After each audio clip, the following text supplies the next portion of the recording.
হুজুর আফাকে বাংলাদেশে ফেরত পাঠাতে চায় ভারত, আফা আসলে কি করা দরকার তা নিয়ে কিছু বলুন।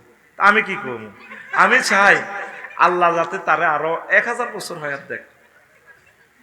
হায়াত যে কত নির্যাতন, কারণ উনি বাইশ ফেললেই তো গদি আর গাদি বাসাই ফেললেই তো আমার 1400 পোলারে মারিয়ে লেছে। আমার 57 জন সেনা অফিসার যাদের হাতে বাংলাদেশ আমানত, আমার ঘরে আসি, আমার ঘরে ক্যান্টনমেন্টের ভিতরে ঢুকে আমার ভাইদেরকে মারছে। আয় হায় হায়, তারে বেশি দোয়া করবি তার যাতে হায়াতটা বাড়ে।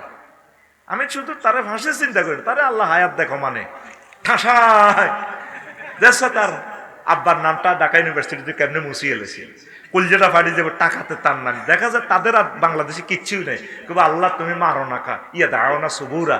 আল্লাহ কয় একবার ডাকো কা মতের বালতা তো না সুবুরান সুবুরা, সমানে ডাকো মত।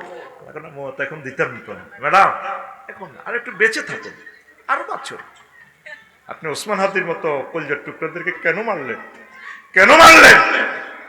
ছেলেরা চাকরির জন্য না গিয়েছে, কোটার জন্য না গিয়েছে, তাদের কলজা কেন ছিদ্র করছেন? কথা ঠিক না? এখনো গাপটি বেড়ে আছে স্বৈরাচারের দোসরেরা। তাগরে পেছি তোরা তবা ইস্তেগফার পড়ি, তোরা মিলিমিশি চল না। আফা আইয়ে বাগলাগুলি এলে তো গো বাগলা অন দেখছি তো দর ফাঁকা কেন চলছে। আরো তো চাইছি তোরা দর রাখাচ্ছা, তোরা মিলিজুলি থাক, তোরা আঙ্গ ভাই একসাথে জান্নাতে যাই। কত গালি গালা জাঙ্গরে করছ, আমার ডেলি 100 হত্যার হুমকি দেয়। আমার কাছে এটা ফেসাবের দাম মতো নাই এত হত্যার হুমকি। যেদিন মরিয়ম সেদিন তো 1 সেকেন্ড আরো কেউ বাঁচায় রাখতে। বুলেটে মরিয়ম না ফাঁসিতে মরিয়ম সব তকদিরে লেখা হয়ে গেছে বেটা। আল্লাহু আকবার।